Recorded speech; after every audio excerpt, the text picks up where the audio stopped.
CPB সভাপতি সে আমাকে ক্রীড়ামন্ত্রী বানাতে চায়। ছোট লোক কোথাকার, জুতার বাড়ির ছোট শালার পুতের। দর্শক, লাইভে এসে চরমভাবে ধুয়ে দিলেন বাংলাদেশ ক্রিকেট বোর্ডের সভাপতি নাজমুল হাসান পাপনকে সেফুদা। তিনি লাইভে বলেন, কেন পুরো আইপিএল খেলতে দিলি না পাপন? বিসিবি কি তোর বাবা দাদার সম্পদ নাকি? যেটা মন চাইবে সেটাই করবি তুই? আর কত বছর থাকবি?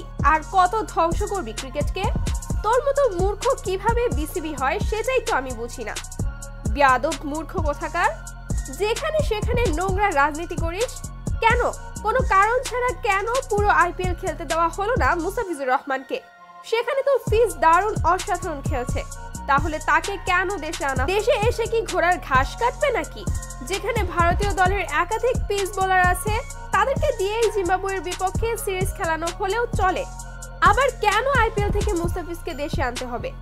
আসলে এটা কোনো কারণ না, এটা একটা নোংরা রাজনীতি বিসিবির। কারণ বিসিবি চায় না কোনো প্লেয়ার ভালো কিছু করে টাকা কামাই করুক। এবং দর্শক চরম মারাত্মকভাবে অনেক অশ্লীল গালাগালি করেন সেফুদা বিসিবিকে। তো দর্শক, আপনারাও কি সেফুদার কথায় সহমত? তা অবশ্যই জানিয়ে দিবেন ভিডিওর কমেন্ট বক্সে। ধন্যবাদ।